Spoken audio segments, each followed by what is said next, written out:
Welcome to another episode of Sideline Sanity with me, Michele Tafoya, brought to you by Legacy Precious Metals. There has never been a better time to invest in precious metals.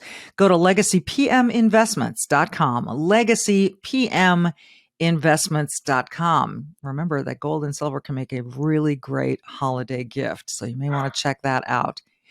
When I say nuclear energy, what's the first thing that comes to your mind?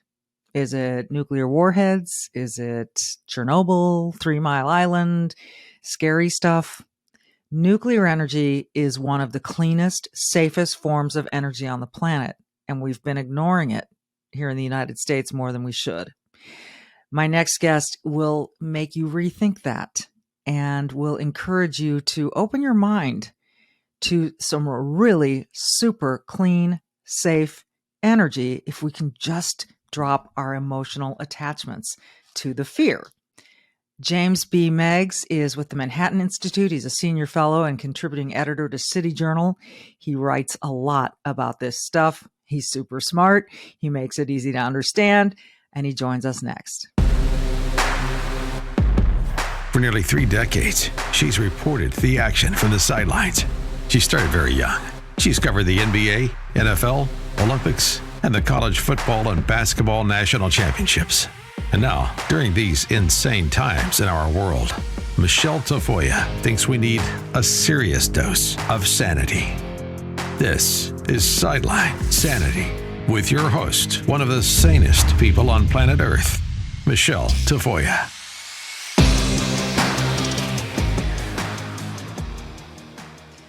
You know, if one could bottle the energy of a dog and its auditory reflexes, we might have clean energy till the end of time.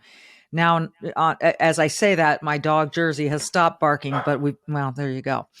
I was reading a commentary, The Green War on Clean Energy by James B. Meigs, and he is joining us as promised. Jim, I'm so glad to have you with us. I've been interested in nuclear energy and its place in our energy plan for a long time. And it seems to me that if you say nuclear energy to people, they instantly think Chernobyl or something very, very bad, nuclear weapons, and they don't go further. They don't look into how this actually could be a big part of our energy plan in America and really worldwide. How do you think we can change this? Yeah, this is something I've been working on for many years. Fortunately, I think more people are recognizing the value of nuclear power, and it provides about 20% of our power in the electricity in the U.S. today, and that's all completely reliable and completely carbon-free, which should be something that is a major goal for environmentalists, people that are concerned about climate.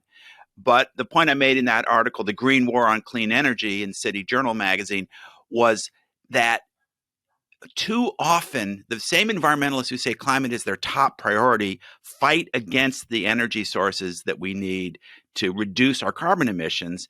And the long fight against nuclear power that goes back to the 1960s is a really great example. And it's really kind of heartbreaking that we don't have more of this reliable energy source right now as we're in a global energy crisis.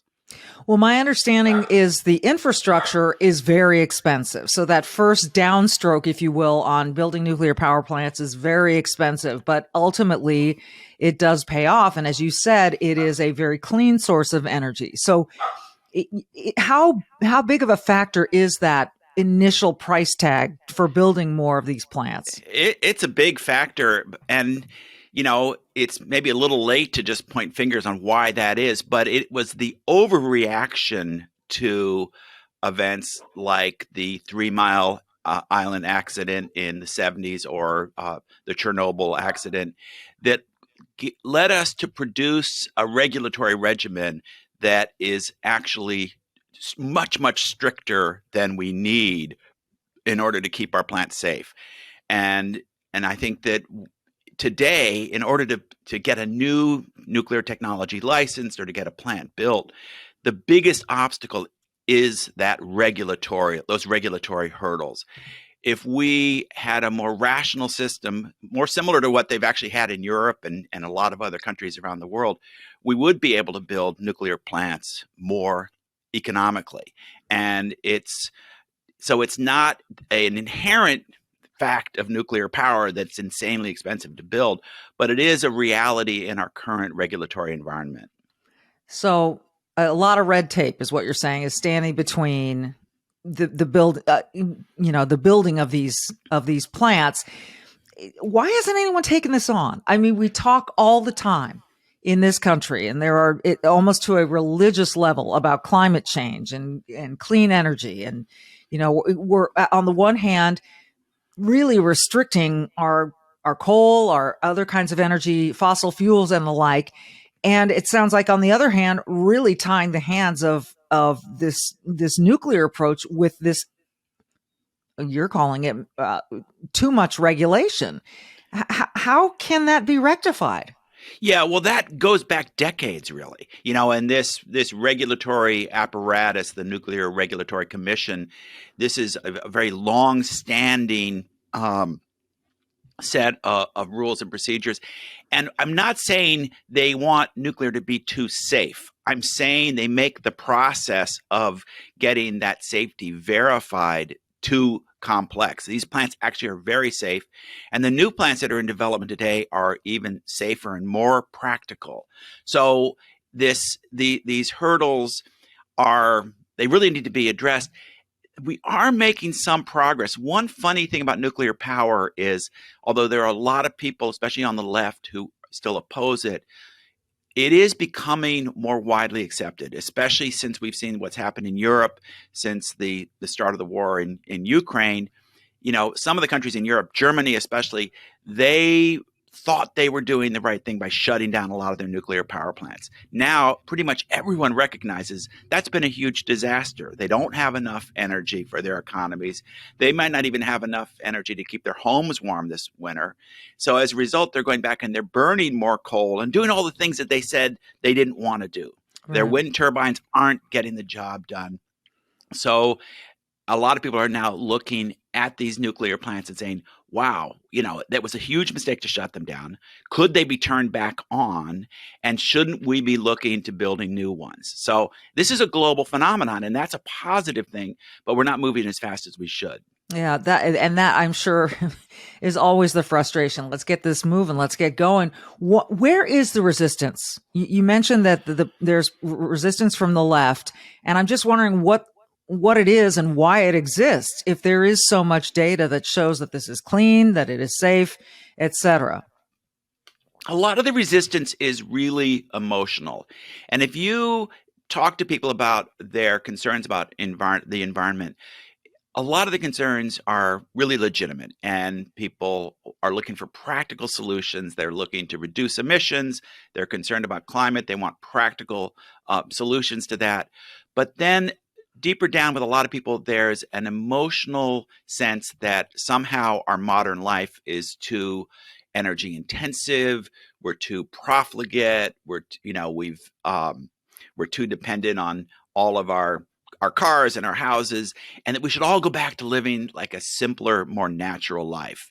And that's a very appealing kind of fantasy for people, but it's dangerous when it gets built into policy. And if you have that worldview and you think about energy sources, wind and solar seem very natural. They're kind of organic. They're kind of like farmers markets, and, getting your energy from the wind and the sun. It sounds very natural and kind of low tech. Nuclear energy sounds high tech and scary. Mm-hmm. So if you have this kind of emotional environmentalism, you can see that nuclear power is going to be your biggest bugaboo. Well, I'm sitting here shaking my head and saying, oh, God, because let's not let emotions get in the way of facts. First of all, if you want to go back to living a cleaner, less energy dependent life, then you're not going to have access to things like air conditioning and refrigeration and saving food or heating in the winter. As you mentioned, in Ukraine, it terrifies me to think about. I live in Minnesota. I can't imagine what would happen if they just said, yeah, go back to burning wood to stay warm. And by the way, wouldn't that take us back to, that's not the cleanest form of energy either. So there seems to be this first level, as you said, emotional thinking that has to be overcome. And for the facts to get out, I have a hard time understanding why that's so difficult. On the other thing that you said, solar panels and the like. I mean, where do we get solar panels and what are they made of? And is that really as clean as it sounds? Oh, we're absorbing energy from the sun. Yes, but how are we doing it?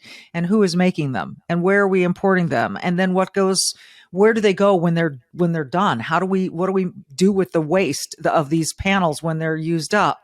So it just seems to me that there's so much first level thinking going on and not enough depth into these arguments. How do we overcome that, do you think? Well, the questions you're asking are exactly the right questions about renewable energy. I think there's a real place for renewable energy in our power grid. And if people want to get electric cars, I think that's great. But this idea that we're going to solve our emissions problems by going 100% solar, wind, and replacing all our cars with electric cars, it is simply not practical. And part of the reason is what you mentioned. Where do those resources come from? We'd have to increase the amount of mining of lithium and cobalt and copper and a million other materials by enormous factors around the world. That mining we don't really allow a lot of that kind of mining in the US. That's happening in places with very poor environmental controls, sometimes with child labor. Those materials are mostly being processed in China, which has very poor controls on pollution. So when we look at these technologies that look clean on our end, we're not actually honestly looking at their global environmental footprint. And why aren't we? And why isn't that being publicized more? I don't get this. I don't get why only half the story is being told. Yeah, again, I think part of it is that emotional appeal of these technologies and the legacy of past decades.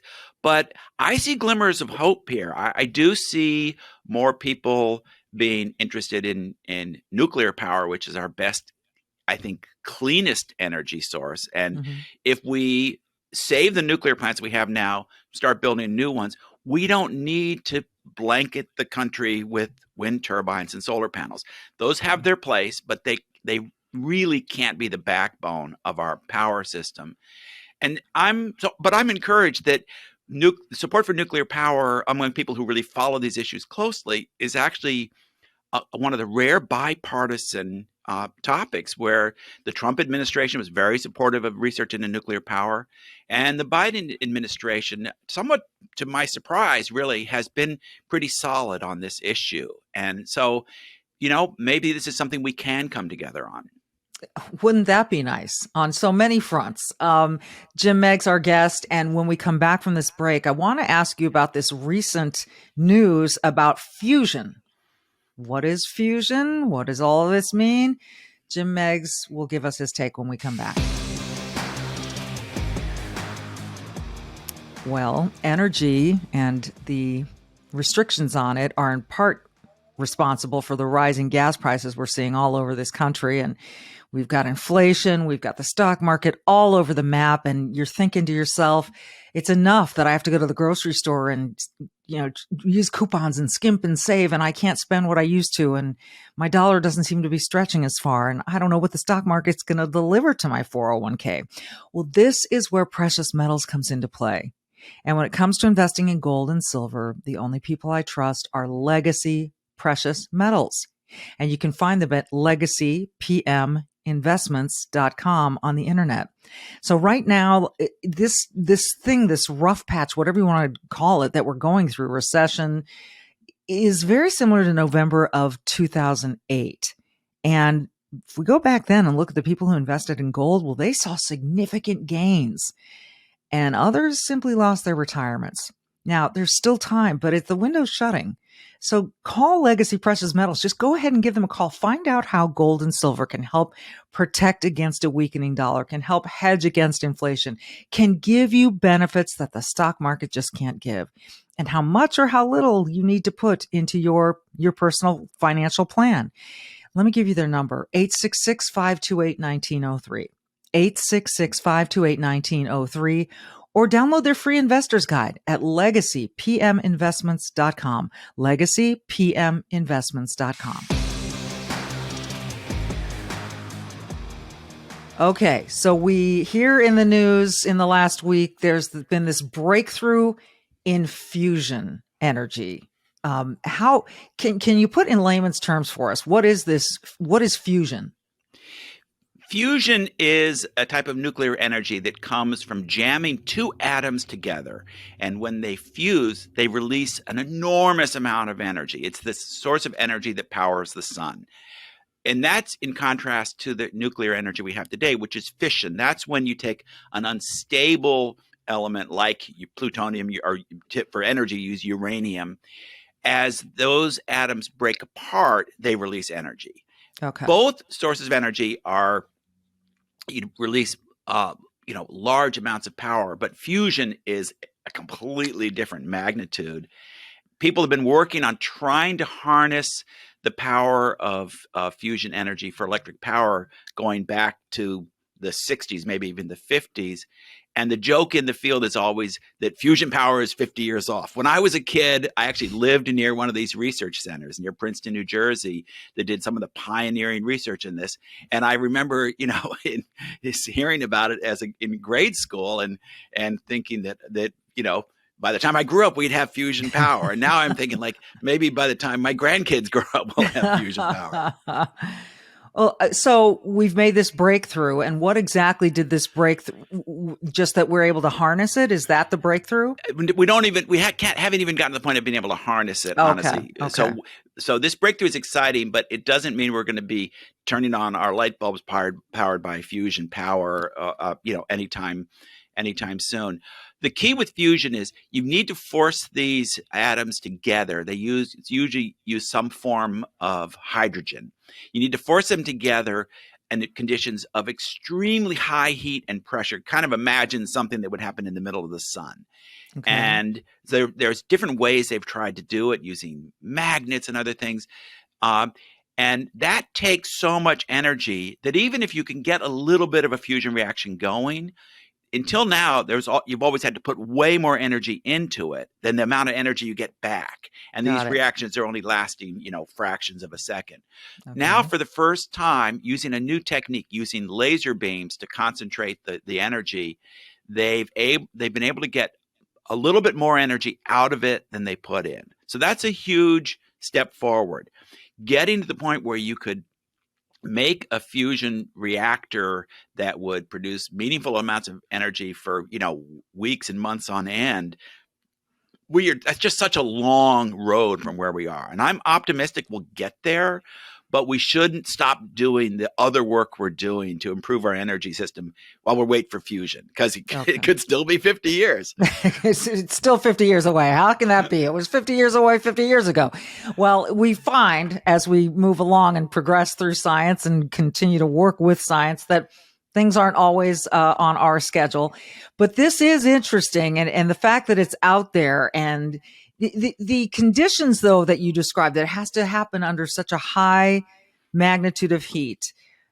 Like you said, we're looking well into the future. But how confident are you that this can be, again, a safe form of energy production? Well, if it works, it's completely safe. I mean, there's no radiation. There are no emissions. It would be really almost like a miracle if we could make fusion power work without requiring, a $20 billion gadget to do it. So, fingers crossed. And I'd like to see them keep working on it. I don't think it's the most important thing we should be focusing on in terms of energy. Okay. Because the current type of nuclear power that we have now, if it was invented today, climate activists would be hailing it as a miracle. Clean energy that can produce enormous amounts of power from very inexpensive fuel. We would be dancing in the streets for this new form of energy. But because nuclear power has the old associations with nuclear weapons, and because of a couple of these accidents that have happened over the course of this power system, it's been demonized to some degree. And the risks have been exaggerated, but also the benefits have been underappreciated. So we don't actually, I think, appreciate enough the nuclear plants we have today, and we've virtually stopped building new ones. At least we had until very recently, and now there's a couple of new, small, super safe, new nuclear power plant designs that are starting to be deployed as tests of these new technologies. That's exciting. But for the last 20 years, the construction of traditional large nuclear power plants virtually ground to a halt in this country. I have this idea. Let's invent a story that there's a brand new form of nuclear energy, and it's sort of like what used to be, but it's brand new and it's really safe, and we'll just sort of pretend that this is a new discovery. Drop all the old associations with Chernobyl and 3 Mile, and then maybe we can just sort of fool everyone into saying, "Hooray, let's dance in the streets. We found clean energy." What do you think? Well, we don't really even need to fool people. This is kind of true. There are several, actually around the world. There are probably more than 50 startups working on new types of reactors, and these range from scaled down versions of the traditional kind of reactor we have in today's power plants, which use water to cool down the core and transfer the energy. Some of these are do that, but in a unit small enough to fit in, like a large farm silo. And then others use things like high temperature gas or even molten lead or molten salt to be the coolant that moves the energy out of the reactor. These things are really cool. They're super safe. They literally, if something goes wrong in these reactors, they literally just shut down by themselves. I mean, the operators could go home to bed, and the Right. plant would just shut down by itself with no risk whatsoever. They can be built in factories. That means they can be, not exactly mass produced, but produced on kind of an assembly line, and that will rapidly bring down the cost and make sure they can be produced at very high levels of precision. And they can be deployed in all kinds of interesting places. Like, we have a lot of coal-fired power plants that have shut down in this country. What a good place to put in a miniature nuclear reactor. The power lines already go right to it.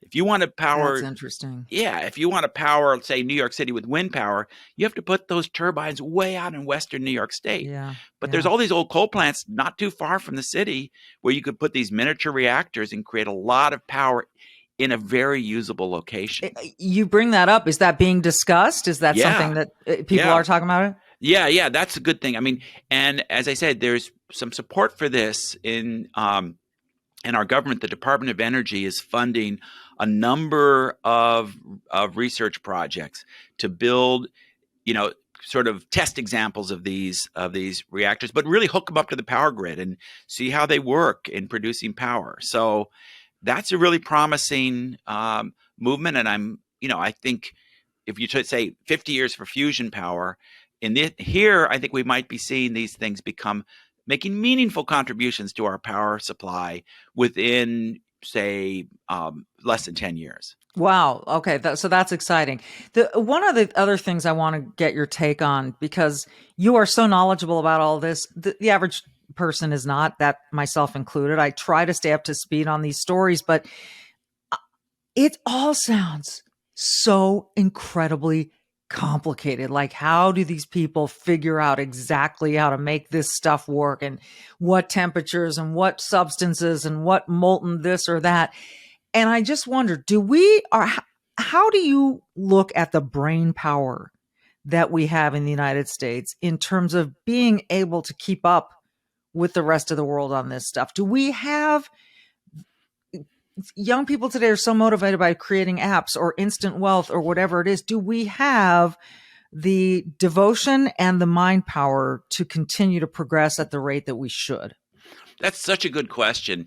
And you're right. I think a lot of focus in engineering at some of our top engineering schools the last couple of decades has been towards people going into various aspects of the digital Mm-hmm. economy. But I think that traditional mechanical engineering is making a comeback, and there's a huge number of young people who are really excited about the potential of nuclear technology. There's one startup that was founded by a couple of graduates of MIT, and it went through the same development process as this outfit called Y Combinator that funds all kinds of digital startups. Well, here's a nuclear power startup that went through the same process, got investors from the same people who are investing in trying to find the next Facebook are also investing in trying to find the next nuclear reactor, and they're funding these young entrepreneurs. We certainly have the brain power. The US was the leader in these technologies through the 50s, 60s, and 70s. Yeah. And then we slowed down and we allowed other countries to kind of take the lead, including Russia, South Korea in particular. And there's no reason we can't be the world leader in this technology again. So not only could we build power plants that help the US, power our economy, we could also export this technology and have that be a major business, a major high-tech business for US manufacturing. Maybe we should get a couple of these kids in front of Shark Tank and Mark Cuban and all those guys to fund it, or Elon Musk needs to, who knows? But it would be so neat. I know this happened at Lawrence Livermore, right? Up in Northern California, Yes. where this breakthrough in the fusion was made. And my dad went to Cal Berkeley. I went to Cal Berkeley. And so there's an attachment with Lawrence Livermore, and I know that. And so I've certainly met my fair share of engineers who wanted to work on these things. But my hope is that they're still there and they're not just all being seduced by, as you talked about, the digital frontier out there that we've kind of, I don't know, it's no longer really a frontier. We're there. We're mastering the digital. But if people are sincerely interested in cleaner energy, boy, I hope this goes forward. I guess the last thing I want to ask you before we let you go is your top line concern. Like you said, we can't just focus on fusion right now. Fission is still really important. And you said that we cannot have solar and wind as the backbone. How would you explain to people why that is not a realistic backbone and why fossil fuels are still important? Wind and solar produce a lot of electricity pretty cheaply when they produce it. But a lot of times when people talk about the price of wind and solar power, they're only looking at those periods when the wind is blowing or when the sun is shining. And in a lot of areas, that's less than a third of the time. And so what, and it's not always predictable. The wind can blow very strong for 3 or 4 days and then stop for a week. So it's not even like, okay, we know we're going to have solar power during the afternoon, but not at night. Right. It's much more erratic than that. So you have to design your whole power grid to counterbalance these wild swings in power from these other sources. And it's doable, but it's very expensive and difficult. People always say, oh, well, we'll back it up with batteries because batteries keep getting better. But batteries remain very expensive. And it's not like Moore's law with microchips where, the batteries are going to get twice as good every couple of years. It doesn't work that way. There are chemical limits to batteries. And as you mentioned earlier, the materials needed for these to, back up our whole power grid with batteries would require enormously destructive increases in mining around the world. So if we follow this illusory path of trying to do everything with wind and solar, we could find ourselves in the position Germany's in right now, where it's breaking down and they wind up going back to the dirtiest source of power, which is coal. Oh, yeah. Now we do still need our fossil fuels. And fortunately, we have a lot of natural gas in this country. If we don't ban fracking, that natural gas is a relatively clean source. It's actually helped us reduce our carbon emissions because it's so much cleaner than coal. And it's also good for a lot of other industrial purposes. So we're lucky to have that energy supply. We shouldn't demonize it. Yeah. I do like to see us gradually moving to cleaner and cleaner sources. I think everyone would like that. It's just that we can't cut off our nose to spite our face. That's the one thing that we cannot do. You can find him he's James B. Meigs on the byline. But Jim, we appreciate your time so much. We will make sure that people know how to get you on Twitter and all the rest, because your writing is important and it's educational and informative. And we really appreciate you coming on with us. Well, it's great to talk. Jim Meigs. And thanks everyone for listening to this edition of Sideline Sanity. Be brave. Think about the future of nuclear energy and do good. Let's pursue it and see if we can get cleaner.